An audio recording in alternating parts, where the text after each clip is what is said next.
네, 반갑습니다. 주말교회 온라인 사경회 시작하도록 하겠습니다. 오늘은 출애굽기 강의 94탄이고요.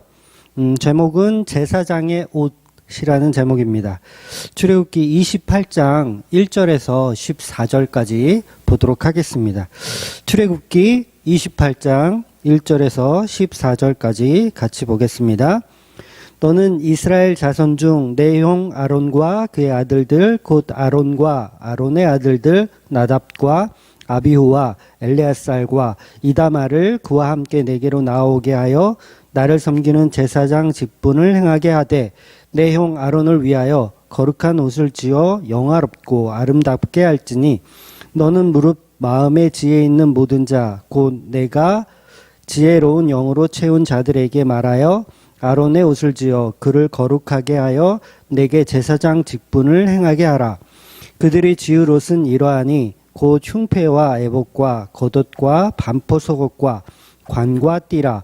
그들이 내 형 아론과 그 아들들을 위하여 거룩한 옷을 지어 아론이 내게 제사장 직분을 행하게 하라. 그들이 쓸 것은 금실과 청색, 자색, 홍색 실과 가늘게 꼰 배실이니라.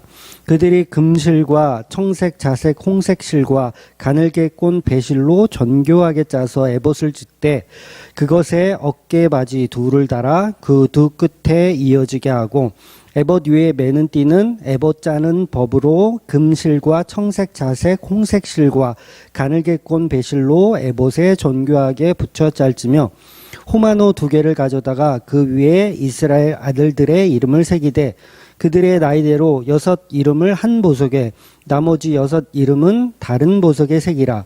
보석을 새기는 자가 도장에 새김같이 너는 이스라엘 자손들의 이름을 그 두 보석에 새겨 금테를 물리고 그 두 보석을 에봇의 두 어깨 바지에 붙여 이스라엘 아들들의 기념 보석을 삼되 아론이 여호와 앞에서 그들의 이름을 그 두 어깨에 메어서 기념되게 할지며 너는 금으로 테를 만들고 순금으로 녹근처럼 두 사슬을 따고 그 따은 사슬을 그 태에 달지니라. 아멘. 네, 오늘은 하나님께서 모세에게 제사장의 옷을 만들어 입히라는 것입니다. 여기서 제사장은 모세의 형 아론을 말하는 것이라고 본문에 나오죠. 그러니까 하나님의 뜻에 따라서 아론의 자손은 대대로 제사장 직분을 감당하는 것이죠. 그런데 옷을 만드는 내용을 가만히 보니까 성막을 만드는 재료하고 동일하다는 거예요. 그러니까 심지어는 청색, 자색, 홍색, 이 가늘게 꼰 배실까지도 그리고 거기에 이제 금색이라는 것도 들어가죠. 그러니까 성막을 만드는 모습하고 동일한 모습으로 표현하고 있다는 거예요. 그동안 우리는 예수 그리스도께서 성막의 모형이라는 사실을 계속해서 보았습니다. 오늘 본문도 성막과 동일한 모습으로 표현하고 있기 때문에 당연히 제사장이 입는 옷은 결국 예수님을 상징하는 거예요. 그래서 가치가 없는 어떤 자가 본문에서는 이제 아론을 말하는 거죠. 그 아론이 예수라는 옷을 입으면 그가 제사장이 되더라는 거예요. 그러니까 3절에 보면 옷으로 거룩하게 하라는 말씀이 있어요. 옷으로 거룩하게 하라 이런 말씀이 있어요. 그러니까 이 말씀이 제 눈에 확 들어오더라고요. 옷으로 거룩하게 하라. 그러니까 아론은 거룩하지 않은 거죠. 아론은 거룩하지 않은데 옷으로 거룩하게 만들더라는 거예요. 제사장의 일을 감당하려면 당연히 거룩한 사람이 제사장 일을 감당해야 되는데 아론은 거룩하지 않으니까 그 옷으로 거룩하게 되어서 제사장의 일을 감당하라는 거죠. 결국 제사장은 아론이나 저와 여러분이 아닌데 오직 제사장은 예수님뿐인데 아론이 예수님이라는 옷을 입고 제사장이 되는 것처럼 예수님이 나와 연합하시면 나 자신도 제사장이 되어서 하나님 앞에 설 수 있더라는 거죠. 그 개념을 오늘 본문이 설명하고 있는 겁니다. 즉 그 예수님의 십자가 보혈이 덮이는 자가 제사장이 되더라는 거죠. 그래서 이것을 그리스도의 연합이라고 하죠. 그리고 그 덮임 상태, 예수 그리스도 옷 입혀서 덮인 상태를 성도라고 하고 그 성도의 모임을 바로 교회라고 하는 겁니다.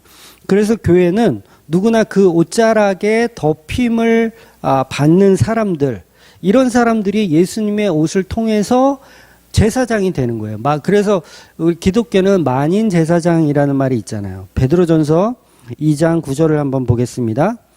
그러나 너희는 택하신 족속이요 왕 같은 제사장들이요 거룩한 나라요 그의 소유가 된 백성이니 이는 너희를 어두운 데서 불러내어 그의 기이한 빛에 들어가게 하신 이의 아름다운 덕을 선포하게 하려 하심이라. 아멘. 그러니까 저와 여러분은 어두운 데 살았고 제사장이 될 수 없는 아론과 같은 존재인데 불구하고 예수님으로 옷을 입혀 주시더라는 거죠. 여러분이 생각할 때 모세형 아론은 제사장으로서 자격이 있을까요? 있다고 생각하십니까? 성경은 여러 군데에서 이 아론이 자격 없음을 계속해서 폭로해내고 있습니다. 그래서 자격 없음을 말해요.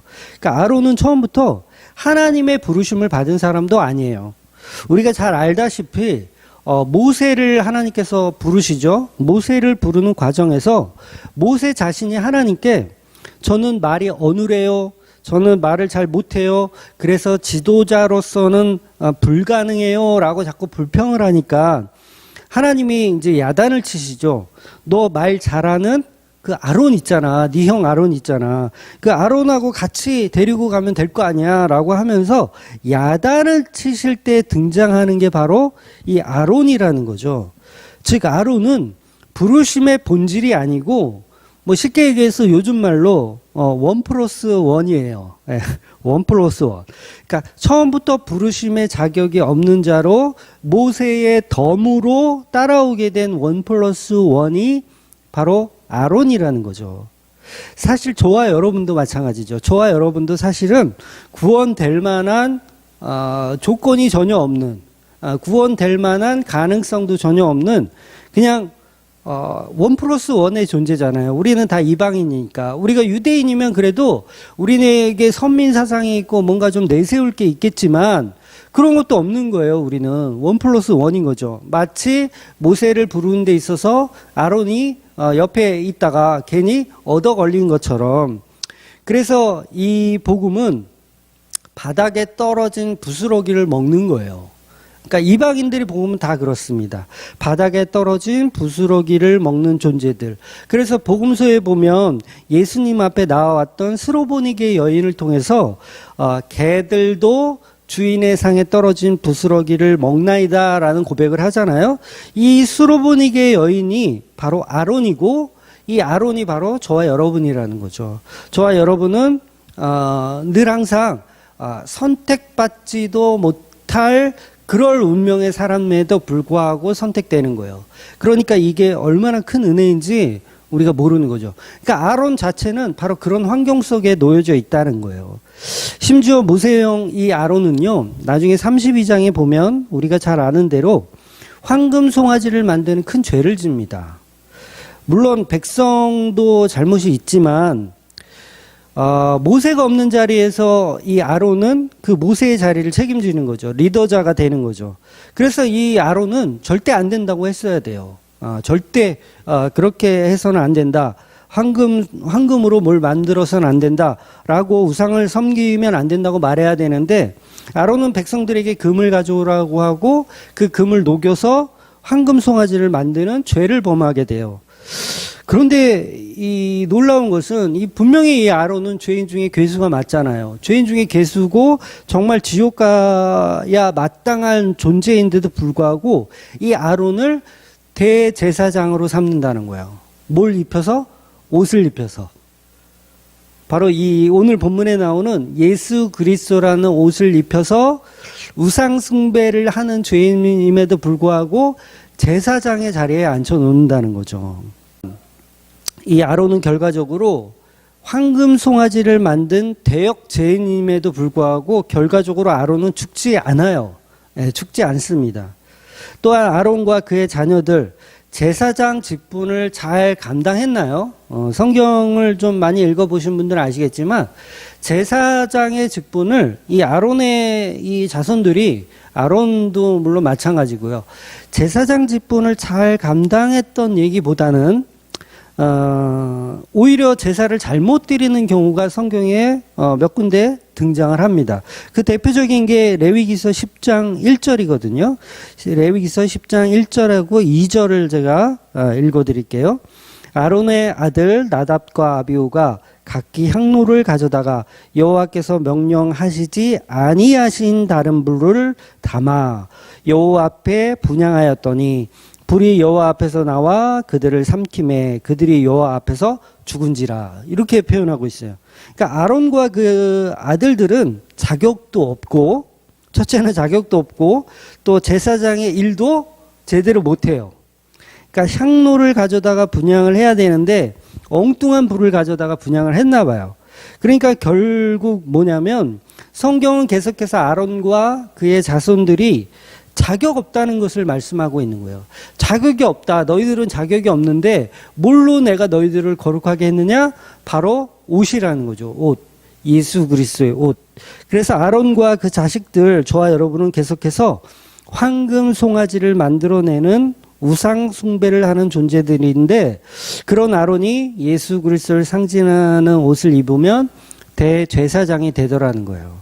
그러니까 저와 여러분이 성도가 되는 것은 우리는 죽어 마땅한 존재임에도 불구하고 예수 그리스도로 옷 입으면 우리가 성도가 되는 거예요. 그래서 그 성도들이 교회를 만들고 거기서 뭐 집사, 뭐 전도사, 뭐 목사, 이런 직분들을 감당하잖아요. 이런 직분들을 감당하는 건 전부 우리의 잘남 때문이 아니라 자격 없는 우리를 예수 그리스도의 보혈로 입히셔서 거룩하다라고 세워주신다는 거죠. 그러니까 저와 여러분도 예수의 보혈로 죄를 씻는 것이 아니고, 우리는 쉽게 그런 오류에 빠져요. 예수 그리스도의 보혈의 피로 내 죄가 씻어진다라는 표현. 물론 뭐 그게 틀린 말은 아닙니다. 뭐 따지고 보면 맞는 말이지만, 그러나 조금 더 정확한 표현은 뭐냐면 내 죄가 씻어져서 막 비누로 깨끗이 씻어서 완전 사라지는 그런 개념이 아니고요. 우리 안에 이미 죄가 있어요. 죄가 있는데 그 죄를 그냥 예수 그리스도의 보혈로 덮는 겁니다. 보이지 않게 덮는 거예요. 그러니까 옷을 입는다는 표현은 아주 정확하게 잘 표현하고 있는 거죠. 그 옷을 벗으면 우리는 뭐가 돼요? 그대로 죄가 드러나는 거예요. 알몸이 그냥 드러나는 겁니다. 그래서 하나님 앞에 나올 수 없는 상태의 알몸이 되는 거죠. 그래서 그 모습이 범죄한 아담과 하와의 모습이에요. 알몸이 되니까 이제 숨죠. 하나님의 낯을 피하여 숨어요. 그리고 무화과 잎으로 막 치장을 합니다. 그런 모습을 우리가 창세기에도 우리가 볼 수 있었던 것처럼, 우리는 우리의 죄가 사라지는 게 아니라 이걸 숨기는 거죠. 예수의 보혈의 피로 보이지 않게 덮는 개념인 거예요.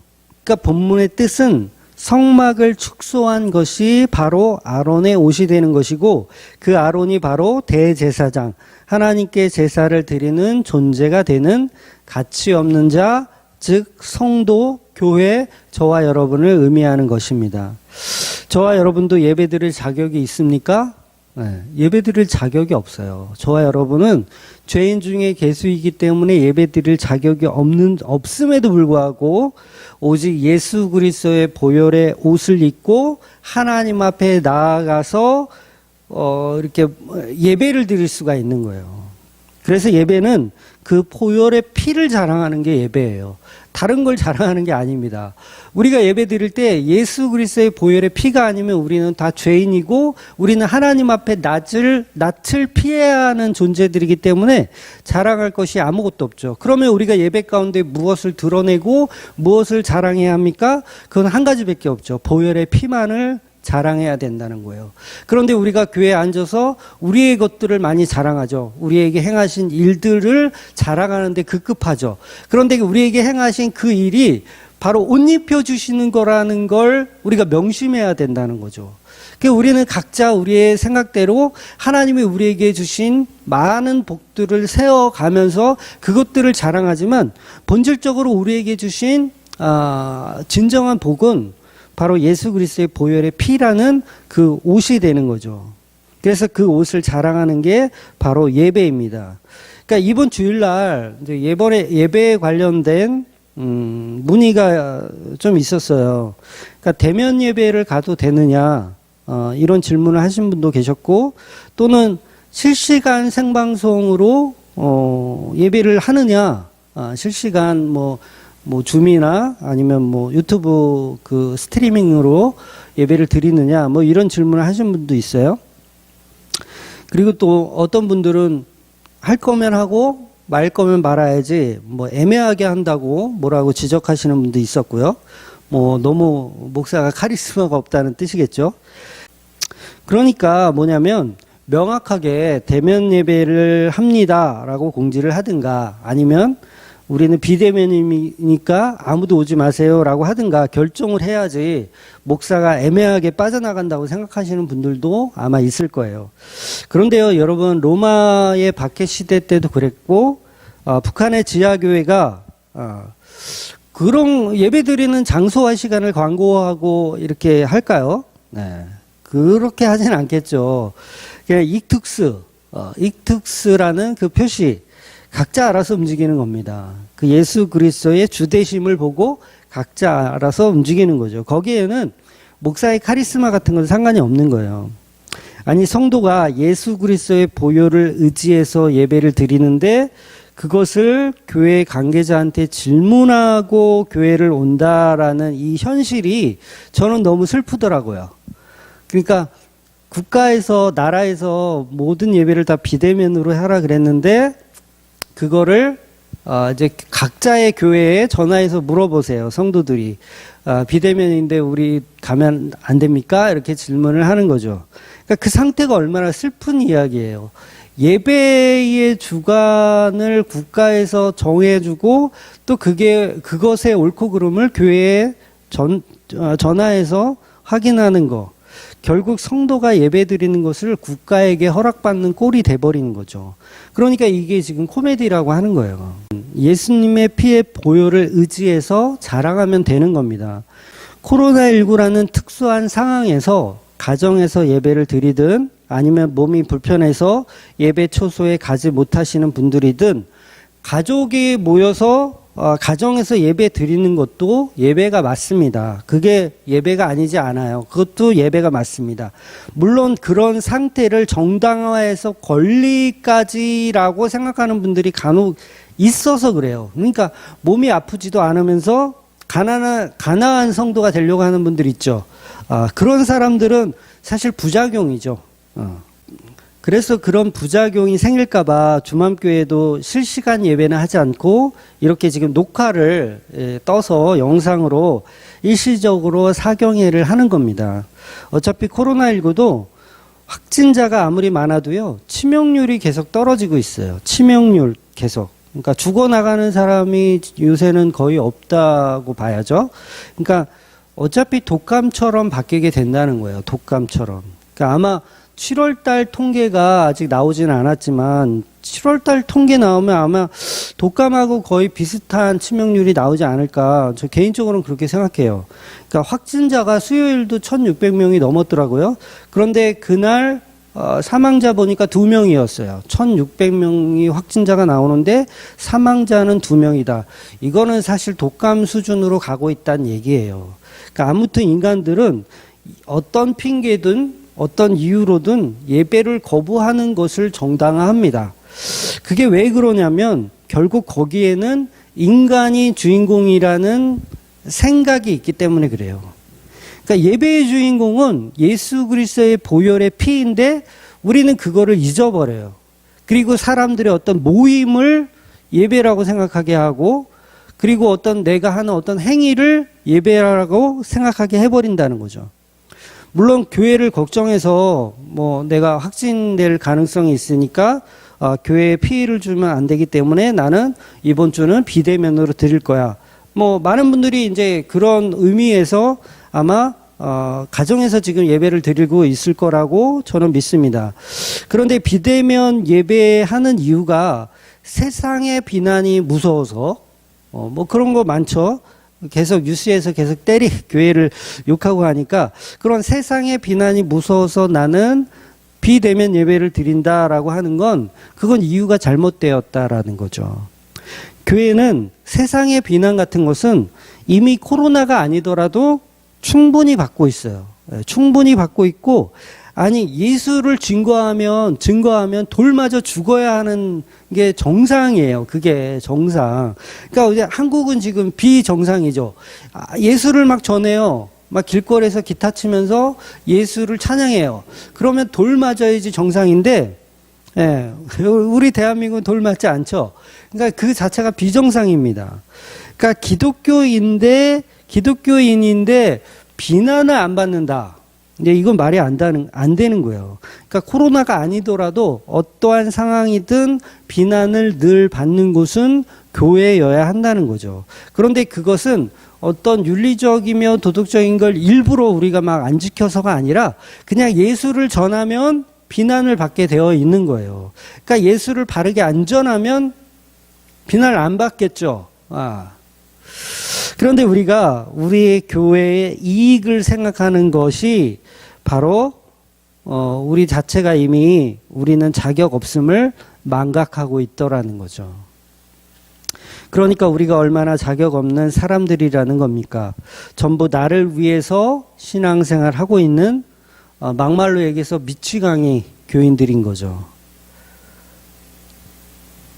뭐 지금 아무도 없으니까 막 말을 이렇게 하는 겁니다.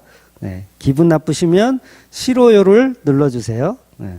요즘 싫어요가 너무 안 나와요. 네. 싫어요가 좀 나와야 복음을 그래도 잘 모르는 사람한테 잘 전달을 하고 있구나라고 생각하거든요. 제가 싫어요가 많아지면 이게 잘 모르는 사람한테 그나마 전달이 되고 있구나라고 해서 위로가 되는데, 싫어요가 전혀 없고 좋아요만 많아. 그러면 이 땅에 복음이 언제 들어가려고 이러나 이런 생각을 오히려 합니다. 그러니까 이 싫어요가 너무 없으면 전도의 기능이 사라져가는 건 아닐까라는 생각을 하기도 해요. 그래서 우리 구독자분들은 싫어요 누를 것 같은 사람한테 좀 이렇게 퍼 날라주시면 좋겠어요. 저와 여러분은 마치 이런 욕심쟁이 야곱과 같은 존재들이라는 걸 이제 명심하셔야 됩니다. 야곱이 아버지와 형을 속이고 염소털 옷을 입고 축복 기도를 받은 것처럼 자격 없는 저와 여러분이 예수님이라는 옷을 입고 예배자가 되는 것입니다. 그러니 나는 아무것도 아니라는 고백이 나올 수밖에 없는 그런 상태가 저와 여러분이 되어야 한다는 거죠. 여러분 코로나19라서 예배하러 가야 되나 말아야 되나를 고민하셨습니까? 이 문제 자체가 내가 주체가 되어서 고민하느라고 그런 거예요. 그 고민 자체가 우리 인간에게는 사치라는 거죠. 어차피 우리는 자격이 없습니다. 그 출발을 해야 돼요. 자격 없음을 출발해야 돼요. 그래서 가정에서 예배를 드리든지 아니면 교회에 나오셔서 예배를 드리든지 그저 예수님의 말씀 한번 듣는 것만으로도 행복해 하셔야 되는 게 정상이라는 거죠. 그런데 우리는 어느 한쪽에 서서 서로가 서로를 비난합니다. 비대면을 하시는 분들은 대면 예배 하시는 분들을 비난하고요. 또 대면 예배 하시는 분들은 비대면 하는 사람들을 비난합니다. 물론 저도 가나안 성도는 강력하게 비난해요. 저도 강력하게 비난합니다. 그런데 몸이 불편해서 가나안 성도가 되셨거나 아니면 정말 섬기교회를 찾지 못해서 아주 일시적으로 가나안 성도가 되어 계신 분을 욕하라는 건 아닙니다. 그래서 결국 우리에게는 중요성이 없다라는 거예요. 우리의 어떤 선택, 우리의 결정, 이건 중요한 것이 아니라 우리가 예수 그리스도의 피를 의지해서 예배하고 있느냐가 중요하다라는 거죠. 그래서 결국 본문의 아론의 옷은 자격 없는 아론을 덮는 바로 예수 그리스도의 피 묻은 세마포의 그 옷을 상징하더라는 것입니다. 우리가 계시록에서 한번 봤었죠. 요한계시록 19장 13절입니다. 또 그가 피 뿌린 옷을 입었는데 그 이름은 하나님의 말씀이라 칭하더라. 그러니까 우리는 우리의 상황을 옷 입고 예배하는 자가 아니고 오직 예수님의 보혈을 입고 예배 드리는 것입니다. 그러니까 오히려 이런 코로나 상황에서도 우리는 자유할 수 있어야 돼요. 오히려 상황을 정리해 주는 교회 있죠, 간혹. 저는 그 교회가 오히려 비복음적인 교회라고 생각해요. 상황을 정리해 주는 거. 그러니까 지금 4단계 거리두기잖아요. 4단계 거리두기니까 교회에 오지 마세요. 이렇게 정해주는 교회. 또 반대로 그럼에도 불구하고 예배는 와서 드려야 됩니다. 무조건 다 나오세요. 라고 정해주는 거. 그 자체가 비복음적이라는 거예요. 교회는 오는 사람 안 맞고 가는 사람 안 잡는 게 교회예요. 그러니까 코로나 할아버지가 와도 현장 예배를 드리러 온 성도를 돌려보내는 일은 없어요. 예, 그런 일은 절대로 없을 겁니다. 아마 제 목에 칼이 들어오면 모를까. 예, 그런 일은 없을 거예요. 그러니까 가정예배 드리시는 분들도 가정예배를 드리시는 분들을 비난하는 일도 없을 겁니다. 그건 각자 상황에 맞게 판단하시고 결정하시면 되시는 거예요. 나는 가정 예배를 드려야 하는 사람인지 나는 현장 예배를 가야 하는 사람인지를 목사가 결정해 주는 게 아니라 그건 자기들이 스스로 성령의 감동에 의해서 결정하시면 돼요. 전에도 한번 말씀드렸지만 어떤 인간의 결정은 의미가 없다 그랬어요. 어떤 결정으로 가든지 그 상황 속에서 예수 그리스도의 인도하심이 중요하다는 거예요. 그리고 그 결정에 따라서 진리로 예배하시면 되는 거예요. 중요한 건 진리예요. 진리로 예배하시면 돼요. 예수 그리스도의 피의 옷을 입고 예배하시면 된다는 거예요. 그러니까 어떤 상황이 중요한 것이 아닙니다. 예배자는 반드시 믿음으로 그가 계신 것과 그 예수님이 나를 찾아 오신다는 것을 믿고 나아가는 자가 예배자라는 거죠. 히브리서 11장 6절 보겠습니다. 믿음이 없이는 하나님을 기쁘시게 하지 못하나니 하나님께 나아가는 자는 반드시 그가 계신 곳과 또한 그가 자기를 찾는 자들에게 상 주시는 이심을 믿어야 할지니라. 믿음이 없으면 어떤 상황에서도 그 예배는 소용이 없다라는 거예요.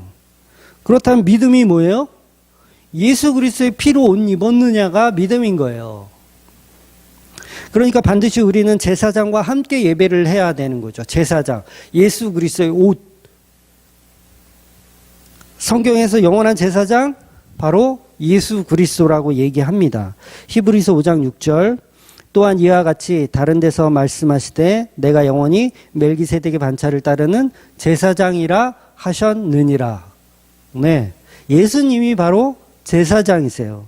결국 예수님께서 영원한 제사장이 되는 것이기 때문에 우리가 어디에 있던 그 예수 그리스도의 피의 옷을 입으면 그게 예배의 처소가 되는 거고 예배의 자리가 되는 거예요. 저와 여러분이 예수 그리스도의 십자가 은혜로 예수님과 연합하게 되면 저와 여러분도 하나님 앞에 나아갈 수 있는 제사장이 되는 겁니다. 그래서 루터는 만인 제사장이란 말을 썼던 거예요. 그래서 이 옷의 개념은 에덴 동산에서부터 시작되죠. 예수님의 예표적 그림자로 자주 등장했던 모형이 바로 옷입니다. 그래서 기독교에서 예수로 옷을 입는다라는 말을 자주 쓰는데 요한계시록에서는 예복 입은 자들이 천국을 누린다고 표현해요. 그러니까 처음 에덴 동산에 아담과 하와는 아무런 옷도 입지 않았어요. 이것도 굉장한 하나님의 창조의 섭리인데 왜 뭘 설명하려고 옷을 싹 벗겨놓고 창조하셨냐면 예수 그리스도의 옷을 설명하기 위해서 아담과 하와는 창조 때는 옷을 입혀주지 않으셨던 거예요. 그래서 아담과 하와는 에덴 동산에서는 아무것도 입지 않았습니다. 이 상태에서는요, 예수님의 보혈의 피가 필요가 있어요, 없어요? 보혈의 피가 필요가 없는 거예요. 그러니까 죄가 없는 상태니까 예수님의 보혈은 당연히 필요가 없습니다. 그렇다면 인간이 죄를 지어서 예수님의 보혈의 피가 필요한 상태가 되었다면 누가 예수님을 죽인 게 되는 꼴이에요. 이건 너무도 명백하죠. 예수님의 보혈의 피가 필요 없는 상태였는데 필요한 상태로 되어버렸어요. 인간의 죄 때문에. 그렇다면 예수님을 누가 십자가에 죽인 게 돼버립니까? 바로 죄 지은 저와 여러분이 예수님을 십자가에 죽인 결과가 되는 거예요. 왜냐하면 보혈의 피가 필요한 상태로 만들어 버렸으니까. 예수님이 죽을 수밖에 없는 존재로 만들어 버린 게 저와 여러분이라는 거죠. 이거 웃으면서 할 얘기가 아닌데. 그러니까 우리 죄가 아니면 하나님은 인간의 모습으로 인간의 육신을 가지고 이 땅에 오실 필요도 없어요. 당연히 고난 받으실 필요도 없고 채찍에 맞으실 이유도 없고 십자가에 달리실 이유도 없어요. 누구 때문이었냐? 인간의 죄 때문이었다라는 거죠. 그래서 인간의 죄는 하나님을 죽입니다. 인간의 죄는 하나님을 죽이기 때문에 하나님이 그렇게 죄를 미워하시는 거예요. 죄를 싫어하시는 겁니다. 그래서 그 죄를 알게 된 증거로 저와 여러분이 벗었다는 걸 부끄럽게 생각하게 되는 거예요. 창세기 3장 7절이요. 이에 그들이 눈이 밝아져 자기들이 벗은 줄을 알고 무화과 나뭇잎을 엮고 치마로 삼았더라. 자, 아담과 하와는 자기들이 선악과 따먹은 번제를 하나님 앞에 저지르고 눈이 밝아져서 자기들이 벗은 모습이 부끄러웠습니다. 그래서 자기들의 능력으로 만든 무화과 나무 잎을 엮어서 치마를 만들어 입었어요.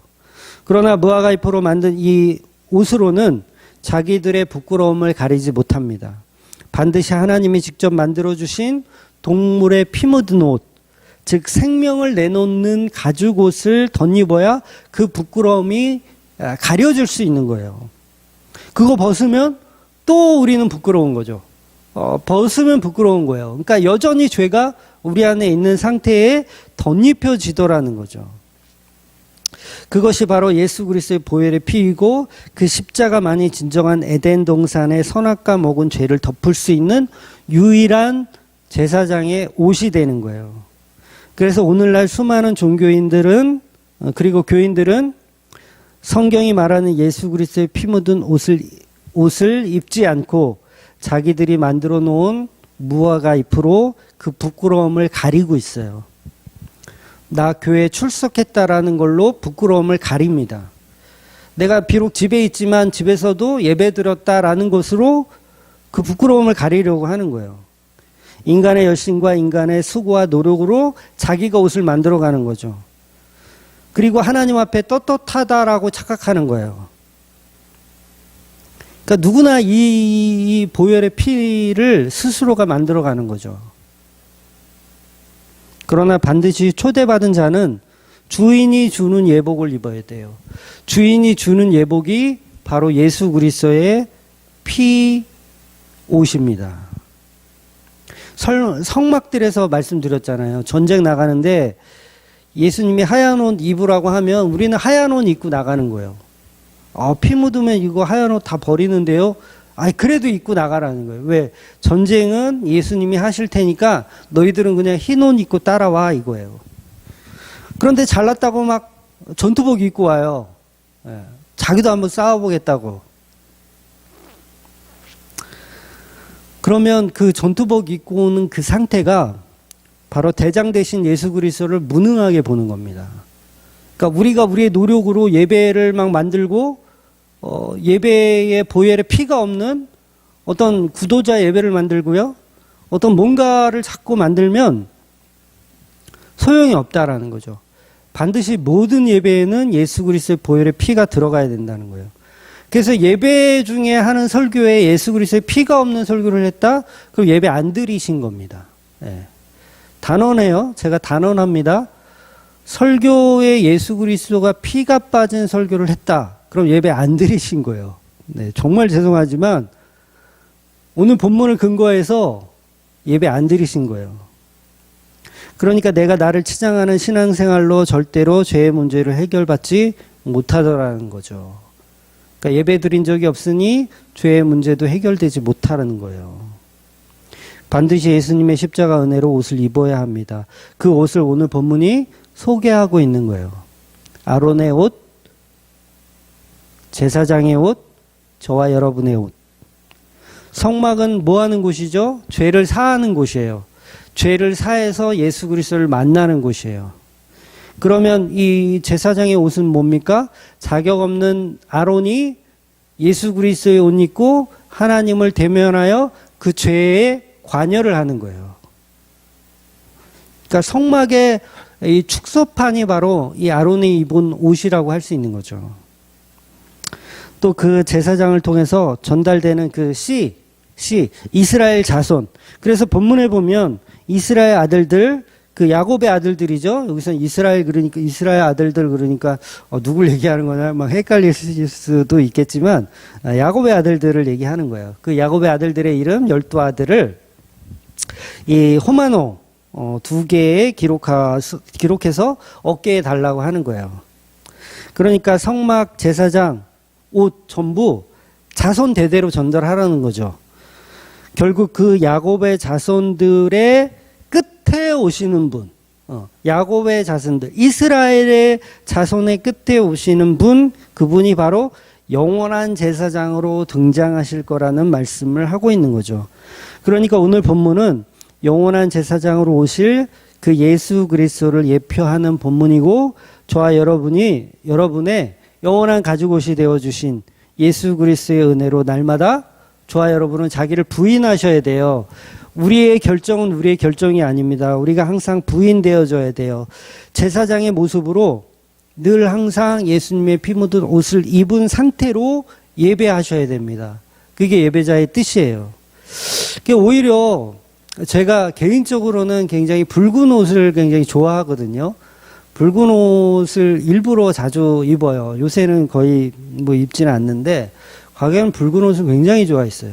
왜냐하면 조금이라도 예수님을 생각할 수 있는 어떤 매개체가 있으면 좋겠다라는 개념에서 빨간색을 좋아하게 됐어요. 물론 그것도 뭐 하나의 형식이 될 수 있겠지만 중요한 건 모든 예배에 예수 그리스도의 피가 빠지면 아무 소용없다라는 거죠. 그거 오히려 나를 숭배한 거예요. 예배한 게 아니라 나를 숭배한 거예요. 황금 송아지를 만들어 놓고 예배하는 것과 동일한 짓을 하는 겁니다. 그래서 모든 예배에는 예수 그리스도의 피로 옷 입은 그 보혈의 은혜가 있어야 되는 거죠.